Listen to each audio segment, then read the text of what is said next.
Time is not a straight line. We are taught to believe it is a river flowing constantly from the past into the future.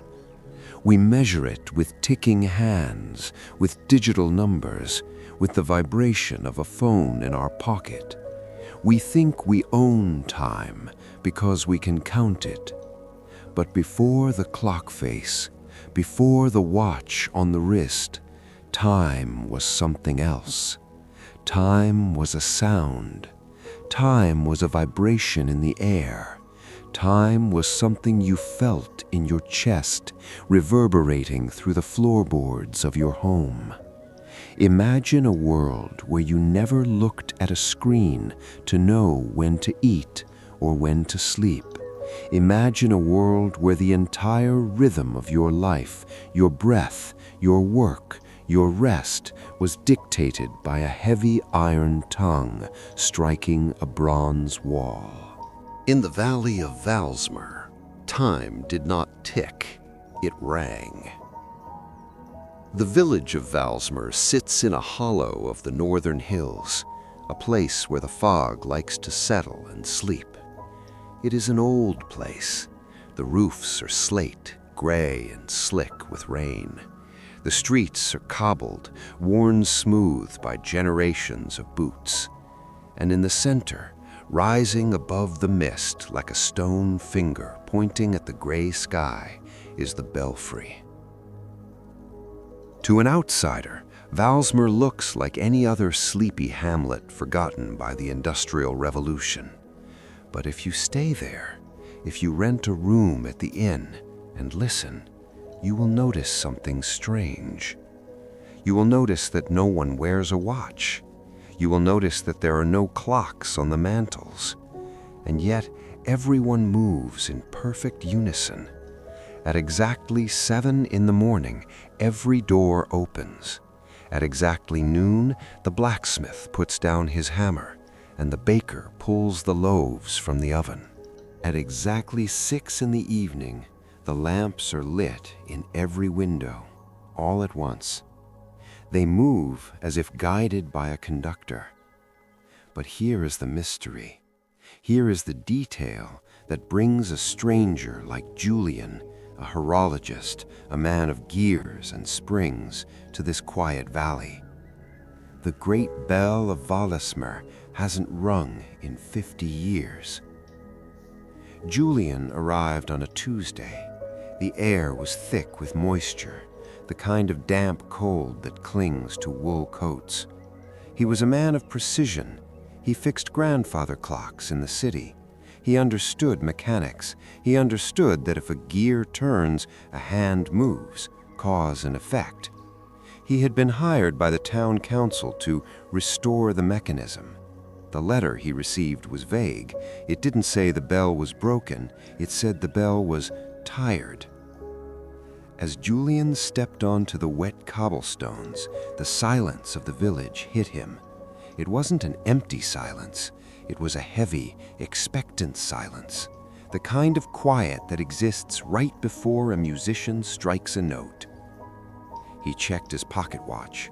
It was a silver piece, reliable, Swiss-made. 11:59 a.m. He looked around the town square. It was bustling. Women were washing clothes in the fountain. Men were loading barrels onto a wagon. Children were chasing a hoop with a stick. It was chaotic, noisy, alive. Julian walked toward the inn, his boots clicking on the stones. He checked his watch again.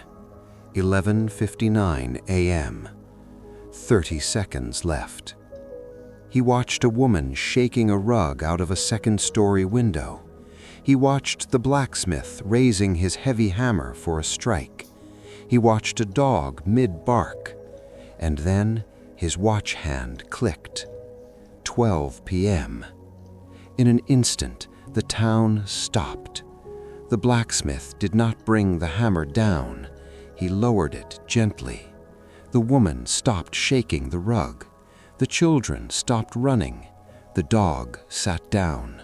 There was no sound from the tower. The great bell hung dark and silent in its stone cage. No iron struck bronze, no sound wave traveled through the air.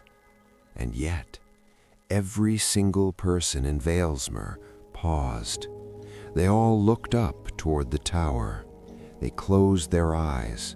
They inhaled deeply, as if listening to a favorite song that only they could hear. Julian stood there, frozen, the only person looking around in confusion. He strained his ears. He listened for a hum, a whisper, anything. Nothing, just the wind. But looking at their faces, the peace, the synchronization, the subtle nodding of heads, he realized something impossible. They weren't pretending. They were hearing it. They were sharing a moment of time that did not physically exist. Julian approached the counter. "Excuse me," he said softly. The innkeeper looked up. He was an older man, with eyes the color of faded denim. "You're the clock man," the innkeeper said. It wasn't a question. "I am," Julian replied. I saw something outside. At noon." The innkeeper smiled, a cryptic, gentle smile. "Ah, the midday peal. It was particularly clear today, wasn't it? The air is crisp." Julian frowned. "But the bell didn't ring. The tower is silent. That's why I'm here, to fix it." The innkeeper stopped wiping the glass. He leaned forward, lowering his voice, though there was no one else in the room. "Mr. Julian," he whispered, "you are here to fix the metal. You are here to fix the rope and the wheel, but do not mistake the machine for the music." "I don't understand," Julian said. "The village doesn't need the bell to ring to know what time it is," the innkeeper said, looking out the window at the gray tower. "We have lived by that sound for 300 years. It is in the stones. It is in our blood. We don't hear it with our ears anymore." He tapped his chest, right over his heart. "We feel the echo." Julian took the key to his room. Room number 4, facing the square. He walked up the creaking stairs. He was a man of logic. He believed in gears. He believed in physics. But as he unlocked his door and placed his bag of tools on the bed, he felt a strange sensation, a vibration, very faint, coming from the floorboards. He checked his watch. 12:15 p.m. He went to the window and looked out at the silent, brooding tower. It was just stone and metal. It was inanimate. But as he stared at the dark archway of the belfry, he had the distinct, unsettling feeling that the tower was breathing. This wasn't just a repair job. Julian had walked into a place where time had detached itself from the clock and taken up residence in the minds of the people.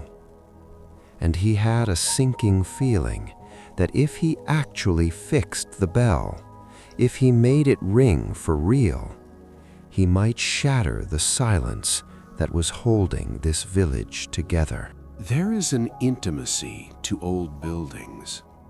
When you walk into a modern house, it feels empty, waiting to be filled. But when you walk into a place like the belfry of Valesmer, you feel as though you are stepping inside a living memory. Julian began his ascent. The stairs were narrow, carved directly into the dark granite of the tower walls. There were 200 steps to the bell chamber. Step, pause, step, pause. With every rotation of the spiral, the air grew cooler. The sounds of the village below, the chatter, the carts, the wind, faded away, replaced by the heavy, muffled silence of stone.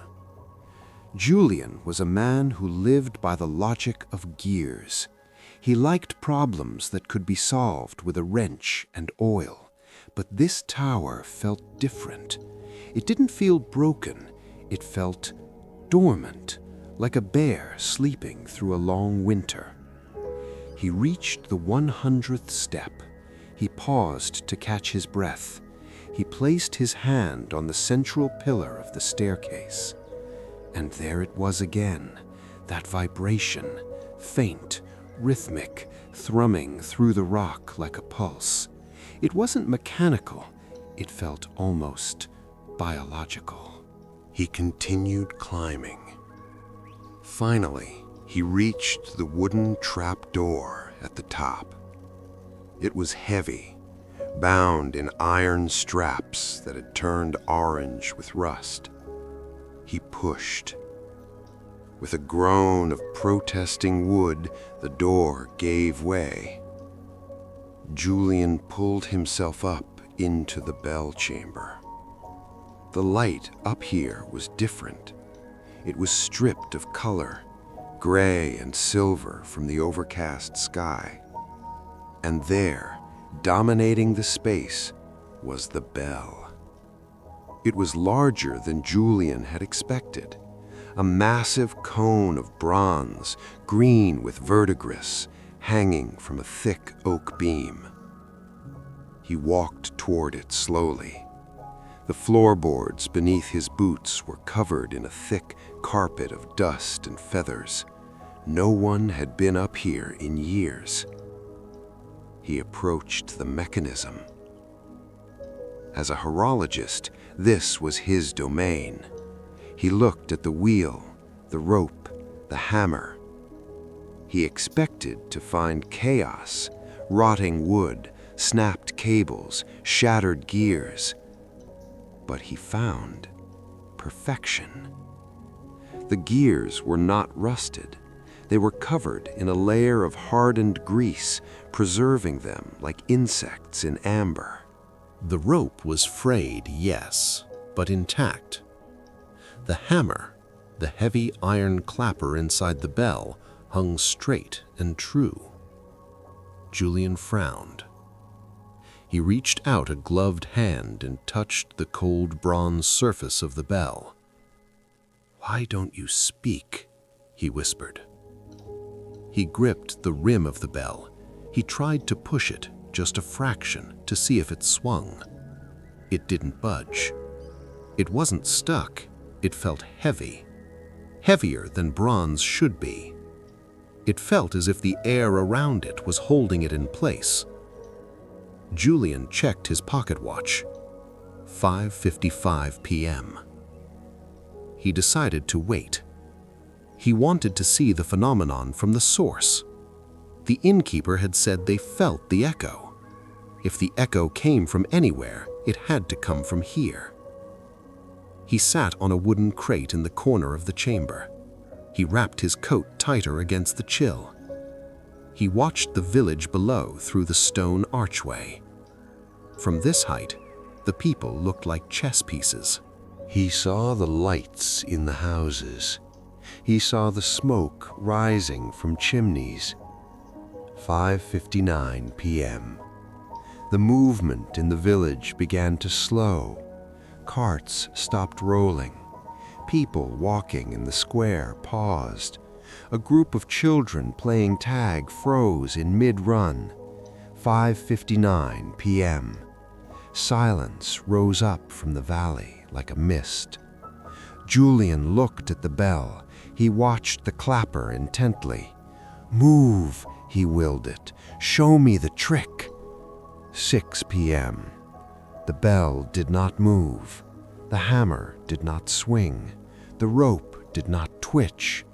But Julian felt it, a wave of pressure. It hit him in the chest. It wasn't a sound. It was a wave of emotion, a sudden, overwhelming feeling of conclusion, the feeling of a day ending, the feeling of putting down a heavy load, the feeling of home. It washed over him, making his eyes water. It lasted for exactly 3 seconds, the length of a bell toll. Then it faded. Below him, in the village, the spell broke. The lamps flared brighter in the windows.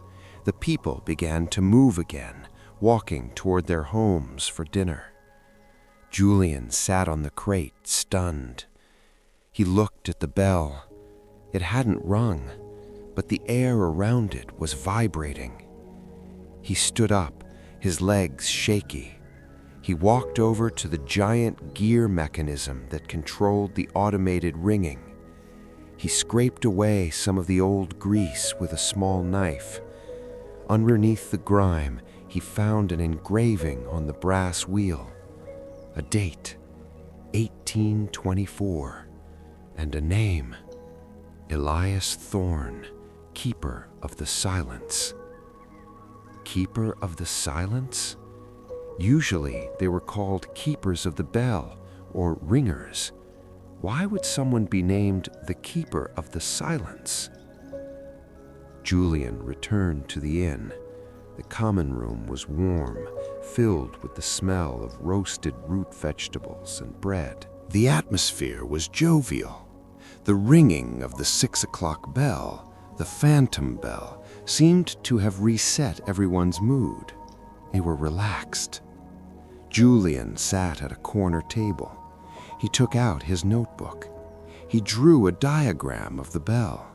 He wrote, "Mechanism intact, obstruction none visible, anomaly psychological, magnetic." He felt a shadow fall over his table. He looked up. Standing there was a woman. She was perhaps 40, with hair streaked with premature gray, tied back in a severe bun.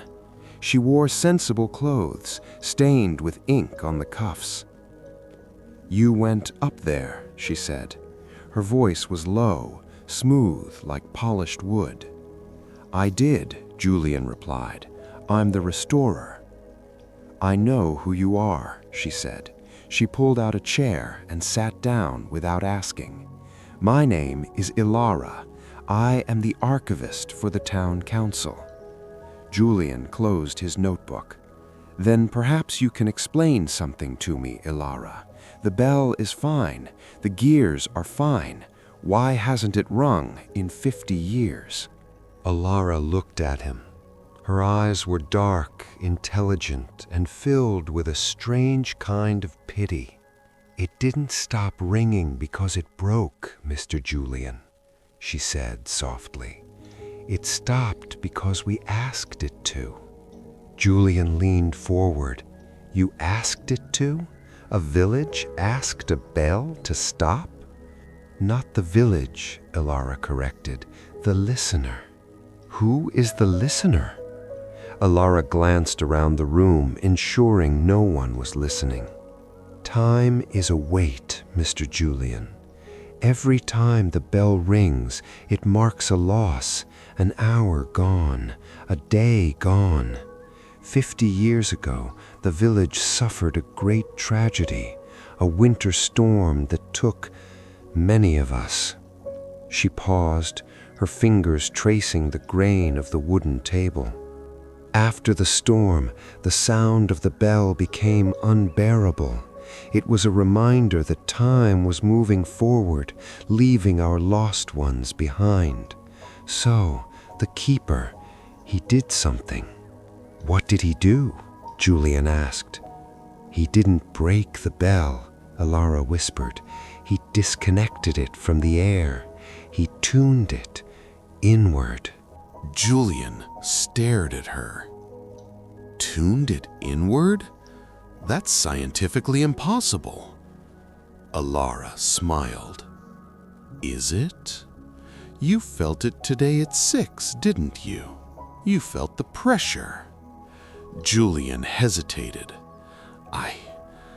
I felt something. That is the sound of the bell ringing inside the metal. It retains the vibration. It holds the time for us, so we don't have to lose it. She reached out and placed a hand on his notebook. If you fix it, if you make it ring outward again, you will break the container. You will release 50 years of pent-up time all at once. She looked him dead in the eye. Do you know what happens when 50 years of time hits a quiet village in a single second? "You are here to fix a machine," Ilara said, standing up. "But I am warning you. Some things are broken because they are meant to be." She turned and walked away, disappearing into the shadows of the inn. Julian watched her go. He looked down at his watch. The second hand was ticking. Tick, tick, tick. But for the first time in his life, the sound didn't comfort him. It sounded like a countdown. Logic is a shield. We use it to protect ourselves from the things we cannot measure. Julian lies in his narrow bed, staring at the ceiling. On the bedside table, his silver Swiss watch ticks. Tick, tick, tick. Usually this sound comforts him. It is the heartbeat of order. But tonight, after Ilara's warning, the ticking sounds aggressive. It sounds like chipping away at stone. Do you know what happens when 50 years of time hits a quiet village in a single second? Julian sits up. He cannot sleep. The curiosity, the itch of the puzzle is stronger than his exhaustion. He needs to understand the mechanics of this inward tuning. Physics does not allow for a sound to be captured. Sound is energy. It must go somewhere. Julian steps out into the hallway. The inn is silent, save for the snoring of the innkeeper downstairs. He slips out the back door and into the rainy night. He isn't going back to the tower, not yet. He is going to the only place that holds the memory of the village, the archives. A light is burning in the window of the archives. Ilara is still awake. Julian knocks. The door opens almost instantly. Ilara stands there, holding a candle. She doesn't look surprised. "The engineer cannot rest," she says softly. "I expected you." She steps aside to let him in. The archives smell of old parchment, dry glue, and lavender. Rows of wooden shelves disappear into the shadows, stacked high with ledgers and scrolls. "Show me," Julian says, shaking the rain from his coat. "Show me how Elias did it. If I am to leave this bell alone, I need to know how he silenced it." Elias Thorne was not just a bell ringer, Ilara says, turning the fragile pages. He was a musician and a physicist. She stops at a page dated December 1874. The handwriting is frantic. The ink is smudged, as if written by a shaking hand. Julian leans in to read. The narrator's voice blends with the voice of Elias from the past. The grief is too loud. It drowns out the prayers. Every time the bell strikes the hour, I see the mothers look at the empty chairs. I see the fathers look at the frozen river. The bell reminds them that life goes on, but they do not want to go on. They want to pause. I have found a way to dampen the wave, not to stop the strike, but to invert the resonance, to turn the sound into gravity. Julian looks up from the book. Invert the resonance? That's theoretical acoustics. He wanted to create a standing wave that cancels itself out? Ilara nods.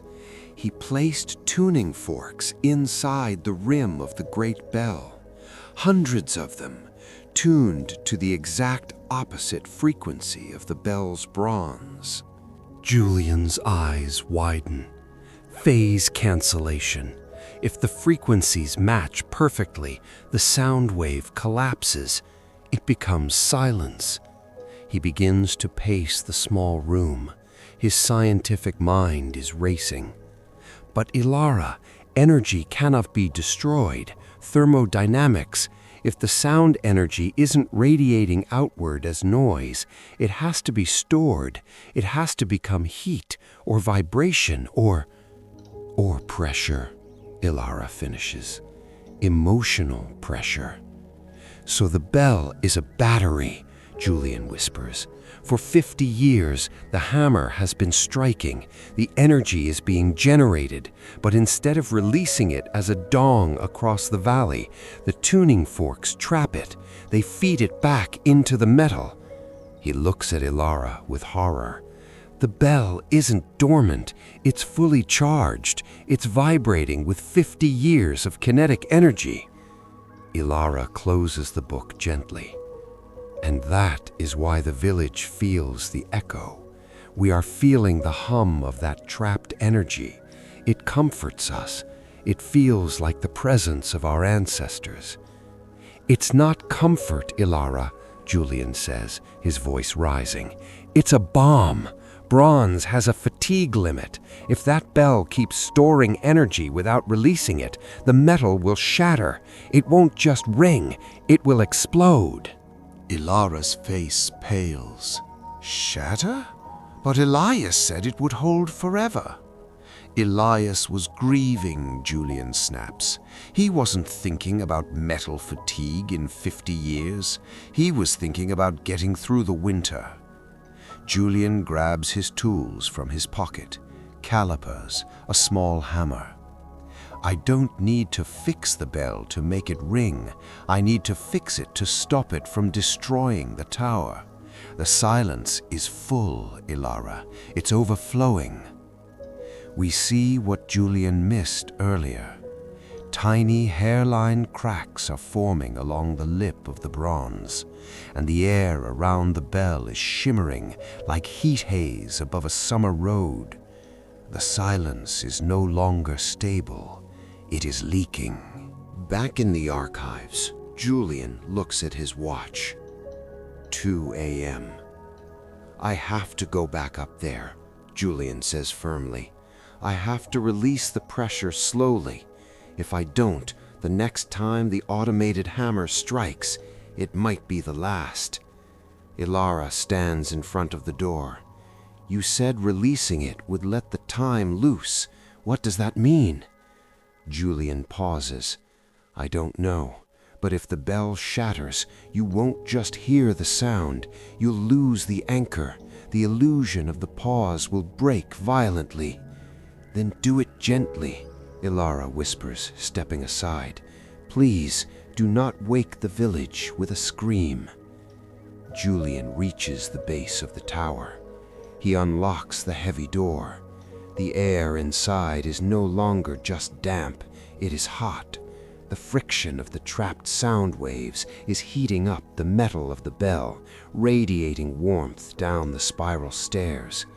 He begins to climb. The vibration in the central pillar is violent now. It shakes his hand as he grips the rail. Thrum, thrum, thrum. He realizes he isn't just fighting mechanics. He is fighting the collective grief of a village that refuses to let go of the past. We often think of sound as something fleeting. A word is spoken and then it is gone. A note is played and then it fades into silence. But Julian, climbing the throat of the stone tower, is beginning to understand the terrifying truth of Valesmer. Nothing ever truly fades, it just changes form. The heat is the first thing that hits him. It isn't a fire heat, it is a friction heat. The air inside the stairwell feels heavy, thick like syrup. Every step is an effort, pushing against an invisible gelatinous wall of pressure. Step 150. His ears pop. The pressure differential is changing. Step 175. He can hear the bell now, not ringing, humming.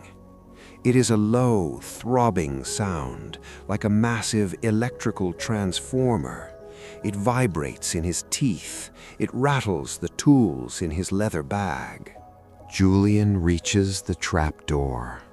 It is vibrating so violently that the rusted iron latch is rattling against the wood like a trapped bird. He wraps his hand in his coat sleeve and pushes the door open. A blast of hot air hits him in the face, smelling of ozone and ancient copper. He pulls himself up into the belfry. Julian stands up, shielding his eyes from the heat. The great bell hangs in the center, but it looks blurry. It is vibrating at such a high frequency that its edges are indistinct. The silence is screaming. He approaches the bell, careful not to touch it. He shines his lantern up into the dark hollow of the bronze cone. There, welded along the inner rim, are the tuning forks. Hundreds of them, iron rods of varying lengths, arranged in a perfect spiral.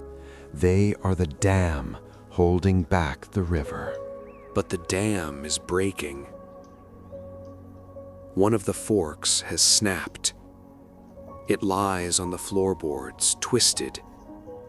Without that one frequency being cancelled, a leak has sprung. Julian checks his watch. The glass face of the watch cracks, snap. The pressure is too high for delicate things, but he can see the piers. 2:55 a.m. The automated mechanism, the giant brass clockwork that swings the hammer, is winding up. At 3 a.m., the hammer will pull back. At 3:01 a.m., it will strike. If that iron hammer hits this supercharged, overheating bell, the collision won't just make a sound. It will shatter the bronze casing. And 50 years of compressed grief will explode outward like a shockwave. "Think, Julian," he mutters to himself. "You can't stop the strike. The spring tension is too high. If you jam it, the gears will strip and the hammer will fall anyway." He looks at the tuning forks inside the bell. He has to release the pressure. Ideally, he would remove the forks one by one. But he has 5 minutes. He needs a valve. He remembers Ilara's words. He disconnected it from the air. He tuned it inward. To save the tower, Julian has to do the opposite. He has to reconnect it to the air. He has to mistune the silence. He reaches into his bag and pulls out a heavy metal file. He needs to alter the frequency of the bell itself, just enough so that it no longer perfectly cancels out the sound. He has to scratch the bronze. He has to scar it. Julian steps up to the glowing, vibrating rim of the bell. The heat is intense. He raises the metal file. "I'm sorry," he whispers to the memory of Elias Thorne. "But it's time to to speak. He strikes the file against the outer rim of the bell. Scrape. The reaction is instant. A sound escapes. It isn't a bell toll, it is a whisper. Thousands of whispers released all at once.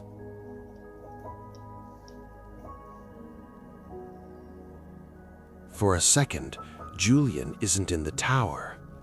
He is standing in the snow. He feels cold. He hears a woman crying. He hears a child laughing. He smells pine needles. He is feeling a memory from 50 years ago that was trapped in the metal. He gasps and stumbles back, dropping the file. The leak he created is venting energy. The bell's glow fades slightly at the scratch mark. It works, he breathes. It's leaking memories. But the clockwork doesn't care about memories. Click, click, clunk. The mechanism engages. The heavy iron arm begins to pull the hammer back. It is 2:58 a.m., 2 minutes until the strike. Julian realizes that scratching the surface isn't enough. The pressure is dropping too slowly. When that hammer hits, the bell will still be too fragile. He has to soften the blow. He has to catch the hammer. He cannot stop the machine. The spring is stronger than him. But maybe he can cushion the impact. He looks around for something soft. There is nothing, just wood and metal. He takes off his heavy wool coat. It's thick, lined with felt. It's not much, but it might be enough to dampen the strike, to turn a crack into a thud. He climbs up onto the frame of the bell. He has to wrap the coat around the hammer before it swings. The heat is blistering now. The vibration makes his teeth ache. 2:59 a.m. The gears lock into place. The hammer hangs suspended in the air, ready to fall. Julian wraps his coat around the heavy iron ball of the hammer. He ties the sleeves frantically. He is sweating. His hands are shaking. 3 a.m. Gravity takes over. The hammer swings. Julian jumps back. He watches as the coat-wrapped hammer arcs through the air toward the glowing, fragile bronze wall. Time seems to slow down. If the coat isn't thick enough, the bell shatters, the tower falls, the village wakes up to a cataclysm. If it is thick enough, whump. The bronze shudders violently. The coat smokes as the heat of the bell singes the wool. But instead of an explosion, there is a release. A massive, visible ripple of air shoots out from the bell. It passes through the stone arches. It travels out into the night. Back in the tower, Julian falls to his knees. The bell is still intact, but the silence is broken. A low, mournful tone is now emanating from the bell. Whoom. It's not a ring, it's a moan. The pressure valve has been opened. The bell has begun to cry. There is a difference between silence and peace. Silence is empty. Peace is full. For 50 years, Valesmer had silence, but it never had peace. It only had a pause, a deep breath held for half a century. Now, the exhale has begun. Julian watches the bell. The coat he wrapped around the hammer is scorched, smoking gently. The smell of burnt wool mixes with the ozone. The sound coming from the bell is not loud. It doesn't hurt the ears, but it touches something deeper. It feels like the ache of an old scar when it rains. He checks his watch. The glass is cracked, but the gears are still turning. 3:15 a.m. The vibration is traveling. It is moving down the stone pillar of the spiral staircase. It is moving into the bedrock. It is moving into the foundations of the sleeping houses below. In the village, the people do not wake up screaming. They wake up remembering. The baker, a man of 60, opens his eyes in the dark. He does not feel fear. He smells cinnamon, the specific scent of the cinnamon buns his mother used to bake when he was 10. The scent is so strong, he weeps silently into his pillow. The blacksmith wakes up feeling a small hand gripping his finger. He looks at his empty hand. The sensation fades, but the warmth remains. The leak from the tower isn't destroying the village. It is flooding it with the past.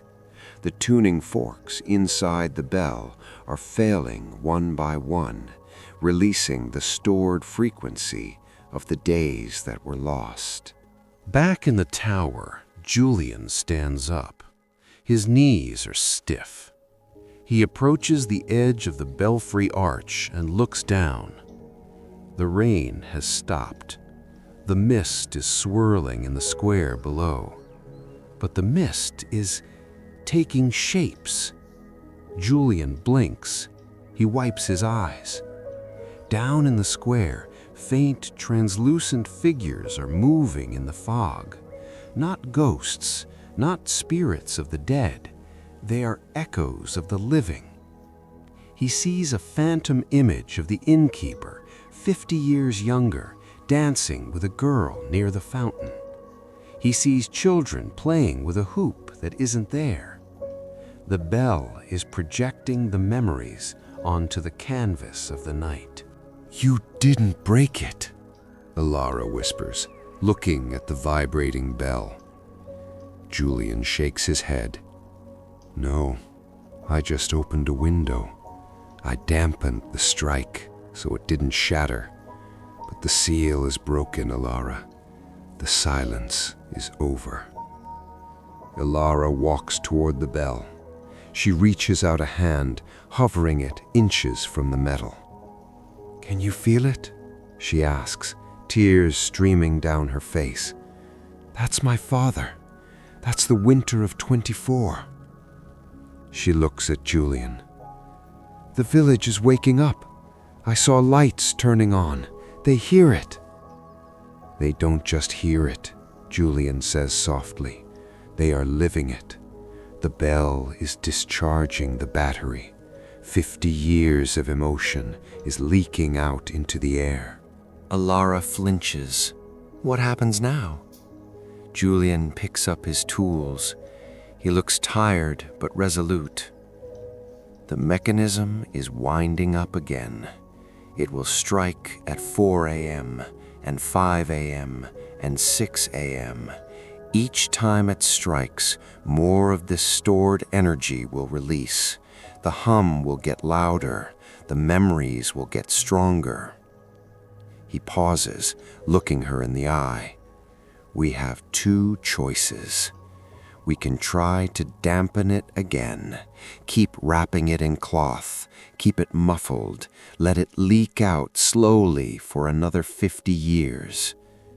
Alara looks at the smoking coat on the hammer. And the other choice? We take the coat off, says Julian. We let the hammer hit the bronze, metal on metal. We let it ring, a true clear peal. Alara gasps. You said it would shatter. I said it might shatter if it was fully pressurized, Julian corrects. But it's been leaking for an hour now. The pressure is dropping. The metal is cooling. If we let it ring, it will clear the air. It will push all this lingering fog away. It will force the village to stop living in the past and step into the present. The village is stuck, Ilara, Julian says gently. You stopped the clocks to avoid the pain, but you also stopped the joy. You've been living in a long, gray afternoon for half a century. Ilara looks at the phantom figures dancing in the mist below. She sees the beauty of it, but she also sees the tragedy. They are not real. They are static. If we let it ring, Ilara asks, her voice trembling, will the echoes go away? Yes, Julian says. The memories will go back to being memories, not ghosts. They will be inside you where they belong, not trapped in a piece of bronze. We shouldn't do it at 4 o'clock. It's too dark. We should wait for the sunrise peal, 6 a.m. He looks at Ilara. We give them 2 more hours of dreaming, and then we wake them up for real. Ilara touches the cold iron of the hammer. She looks at the coat wrapped around it. She begins to untie the sleeves. It will be loud, she whispers. It will be the loudest thing you have ever heard, Julian promises. It will be the sound of time starting again. There's a moment just before you wake up where the dream feels most real. The colors are brighter, the emotions are sharper. You want to stay in that warm, impossible world forever. But you cannot live in a dream. If you stay too long, you forget how to breathe the real air. Julian checks the gears, 5:58 a.m. Below them, the village is glowing. The leak of memories has turned the fog into a living tapestry. Julian sees a phantom wedding in the square. He sees a spectral market day. It is beautiful. It is heartbreaking. It is a world made of grief and love, frozen in amber. Ilara stands at the edge of the tower. She is trembling. Will they forgive us, she whispers, for taking the comfort away?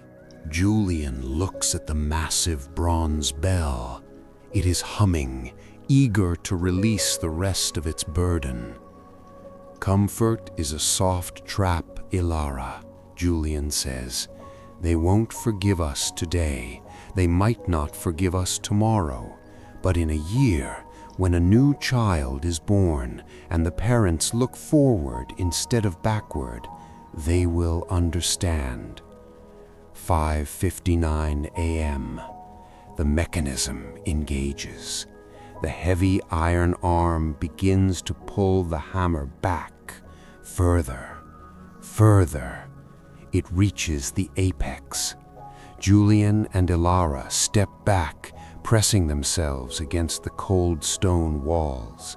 They cover their ears. This will not be a polite ring. This will be a sonic boom.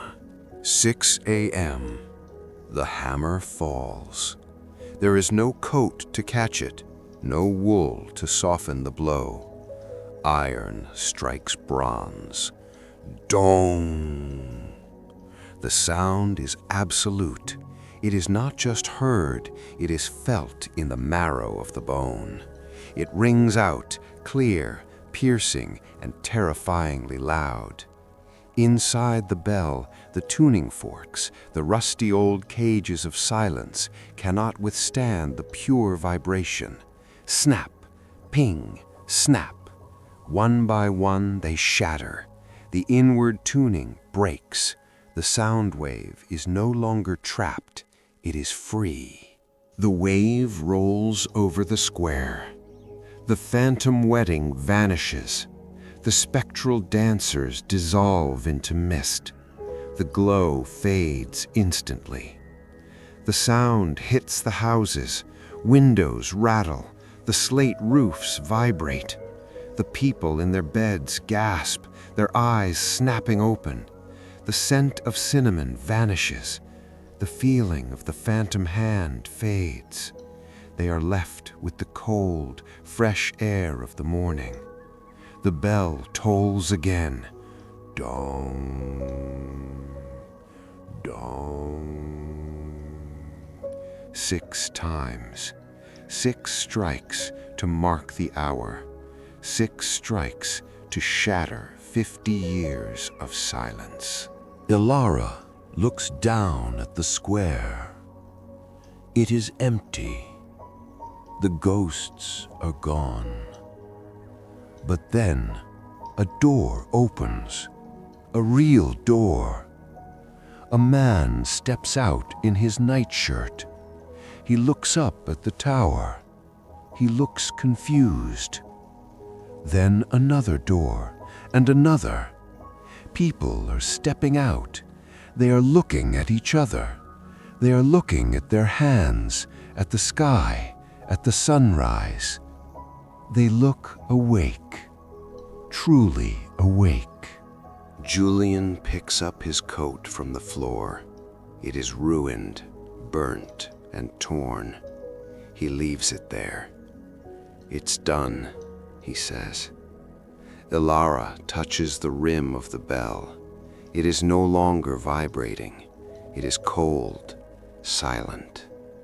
"It feels empty," she says. "It's not empty," Julian corrects. "It's ready. It's ready for new hours." Julian walks down to the lobby. The innkeeper is there. He looks older today. The dreamy haze is gone from his eyes. He looks tired, but present. "You fixed it," the innkeeper says. His voice is raspy. "I didn't fix it," Julian replies, placing a coin on the counter. "I just wound it up." The innkeeper looks out the window. It's quiet now. A different kind of quiet. It feels lonely. "That's just the present tense," Julian says gently.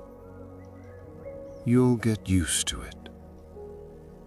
The present is always a little lonely, because it's the only place where we actually have to live." Julian picks up his bag. He walks to the door. He pauses. "Don't tune it inward again," Julian warns. "Let it ring. Even the bad hours. Let them ring." Julian rides for an hour until the village is just a speck. He stops the cart at the top of a ridge. He takes out his pocket watch, the Swiss silver watch that he trusted with his life. He looks at the face. The glass is cracked from the pressure in the tower. But the gears are moving. Tick, tick, tick. He listens closely. There is something wrong with the rhythm. It isn't a mechanical tick anymore. It has a faint metallic resonance, a tiny microscopic echo. Dong, dong, dong. Julian smiles, a sad, knowing smile. He puts the watch back in his pocket. He realizes that he left Valesmer, but Valesmer didn't leave him. He carries the resonance now. He is the new vessel. Time is a river, they say. It flows one way. But sometimes, if you listen very closely, You can hear the water circling back. Valesmer taught us that time is not just a measurement. Time is a memory we agree to share. And the bell, it still rings today. They say if you stand in the square at noon, you don't just hear the sound. You feel a sudden, inexplicable wave of relief. Like putting down a heavy bag you didn't know you were carrying.